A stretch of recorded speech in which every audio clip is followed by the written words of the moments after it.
ఛత్తీస్గఢ్ బీజాపూర్ జిల్లాలో భారీ ఎన్కౌంటర్ జరిగింది. పోలీసులు మావోయిస్టుల మధ్య ఎదురుకాల్పుల్లో 8 మంది మావోయిస్టు గంగలూరు పరిధి కొర్చోలి అటవీ ప్రాంతంలో ఈ ఘటన చోటు చేసుకుంది.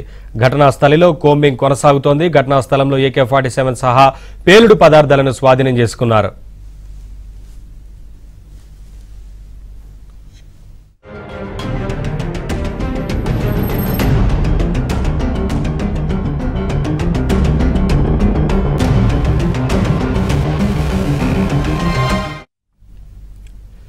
ఛత్తీస్గఢ్ బీజాపూర్ జిల్లాలో భారీ ఎన్కౌంటర్ జరిగింది. పోలీసులు మావోయిస్టుల మధ్య ఎదురుకాల్పుల్లో 8 మంది మావోయిస్టులు మృతి చెందారు. గంగలూరు పరిధి కర్చోలి అటవీ ప్రాంతంలో ఈ ఘటన చోటు చేసుకుంది. ఘటనా స్థలిలో కూంబింగ్ ఇంకా కొనసాగుతోంది. ఘటనా స్థలంలో AK-47 సహా పేలుడు పదార్థాలను స్వాధీనం చేసుకున్నారు. అప్డేట్స్ మా కరెస్పాండెంట్ రవి అందిస్తారు.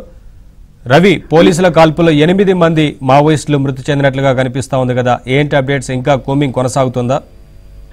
నవీన్, ఛత్తీస్గఢ్ దండకారణ్యం వార్ జోన్ గా మారిన పరిస్థితి కనిపిస్తుంది. గత కొంతకాలంగా వరుసగా ఎన్కౌంటర్లు చోటు చేసుకుంటున్నాయి. గత బుధవారం రోజు బీజాపూర్ జిల్లా బాసగూడ ఎన్కౌంటర్ లో 6 మావోయిస్టులు మృతి చెందగా, ఈ రోజు జరిగితే గంగలూరు పోలీస్ స్టేషన్ పరిధిలో కొర్చోలి అటవీ ప్రాంతంలో గంగలూరు కమిటీ దళం మీద పోలీసు బలగాల మధ్య జరిగిన ఎదురు కాల్పుల్లో 8 మంది మావోయిస్టులు మృతి చెందినట్టుగా పోలీసు అధికారులు ధృవీకరిస్తున్నారు.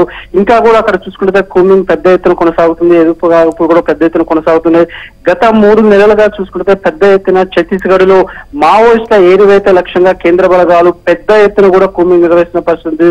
సుమారు 1,00,000 మంది పారామిలిటరీ బలగాలను కూడా మావోయిస్టుల ఏరివేత లక్ష్యంగా కొనసాగుతుంది. ముఖ్యంగా ఛత్తీస్గఢ్ దండకారణ్య పరిధిలో బీజాపూర్, సుక్మా, నారాయణపూర్, దంతేవాడ జిల్లాల పరిధిలో మావోయిస్టులకు పెట్టని కోటగా ఉన్న జనతన సర్కార్ టార్గెట్ గా అబూజ్మట్ టార్గెట్ కూడా కేంద్ర బలగాలను కూడా మూవ్ అవుతున్న పరిస్థితి కనిపిస్తుంది.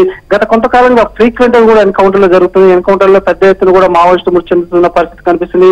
ముఖ్యంగా వేసవి కాలం కావడంతో మావోయిస్టుకు గడ్డు కాలంగా చెప్పవచ్చు. తాగునీటికి ఇబ్బందులు ఉంటాయి. అదేవిధంగా అడవింతా ఆకురాలే కాలం కావడంతో హై రెజల్యూషన్ శాటిలైట్ ఇమేజెస్ తో పెద్ద ఎత్తున వీళ్ళని డ్రోన్ కెమెరాల ద్వారా ట్రాక్ చేస్తూ మావోయిస్టు దళాన్ని మట్టు పెట్టేందుకు కూడా పెద్ద ఎత్తున కూడా ఆపరేషన్ కొనసాగుతుంది. ముఖ్యంగా కేంద్ర హోంమంత్రి అమిత్ షా ఛత్తీస్గఢ్ లో బీజేపీ ప్రభుత్వం వచ్చినాక ఈ వేసవి కాలంలోనే మావోయిస్టుని కంప్లీట్ గా ఎలిమినేట్ చేయాలనే టార్గెట్ గా కూడా అలా పెద్ద ఎత్తున వాతావరణం కొనసాగుతుంది. ఓ పక్క పోలీసు బలగాలు, మరో పక్క మావోయిస్టుల మధ్య ఆదివాసీ గూడాలను కూడా బిక్కుబిక్కుమంటున్న పరిస్థితి కనిపిస్తుంది. పెద్ద ఎత్తున ఒక యుద్ధ వాతావరణం కనిపిస్తుంది. ముఖ్యంగా ఈ రోజు జరిగిన ఘటన అనేది భద్రాద్రి కొత్తగూడెం జిల్లా చెర్లకు సరిహద్దునే ఉండడంతో ముఖ్యంగా తెలంగాణ ఛత్తీస్గఢ్ సరిహద్దు ప్రాంతం అంతా తెలంగాణ పోలీసు, తెలంగాణ ఇంటెలిజెన్స్ కూడా హై అలర్ట్ గా మారిన పరిస్థితుంది. గోదావరి పరివాహక ప్రాంతంలో కూడా చాలా హై అలర్ట్ గా ఉన్నారు. పెద్ద ఎత్తున వాహన తనిఖీలు కూంబింగ్ చేస్తున్న పరిస్థితి. ఎందుకంటే ఛత్తీస్గఢ్ లో అణచివేత ఎక్కువైతే అక్కడి నుంచి మావోయిస్టులు తెలంగాణలోకి ఎంటర్ అయ్యే అవకాశం ఉండడంతో తెలంగాణ పోలీసు అప్రమత్తమైన పరిస్థితి. మొత్తం చూస్తే దండకారణ్యంలో ఒక వార్ జోన్ వాతావరణం పరిస్థితి కనిపిస్తుంది. పెద్ద ఎత్తున డ్రోన్ కెమెరాలతో, అదేవిధంగా చాపర్లతో కూడా దాడి చేసిన పరిస్థితి. ఒక పక్క మావోయిస్టు దండకారణ్య స్పెషల్ గోరల్ కమిటీ అధికార ప్రతినిధి వికల్ప్ కూడా ఒక బహిరంగ లేఖ విడుదల చేశారు.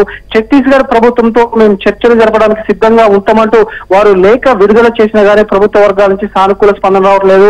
వాళ్ళు ఒకే టార్గా మావోయిస్టుల ఏరివేత లక్ష్యంగా ముఖ్యంగా చూస్తే దేశవ్యాప్తంగా 11 రాష్ట్రాల్లో ఈ మావోయిజం ఉంది. ముఖ్యంగా పెట్టని కోటగా ఉన్న ఛత్తీస్గఢ్ లో ఈ అబూజ్మట్ టార్గెట్ గా ఈ రోజు ఆపరేషన్స్ అన్ని కొనసాగుతున్న పరిస్థితి. ఓ పక్క మావోయిస్టులు కొంతమంది చర్చలకు సిద్ధమంటున్నా గానీ ప్రభుత్వం మాత్రం పారామిలిటరీ బలగాలతో పెద్ద ఎత్తున దాడులు చేస్తూ పోతున్న పరిస్థితి.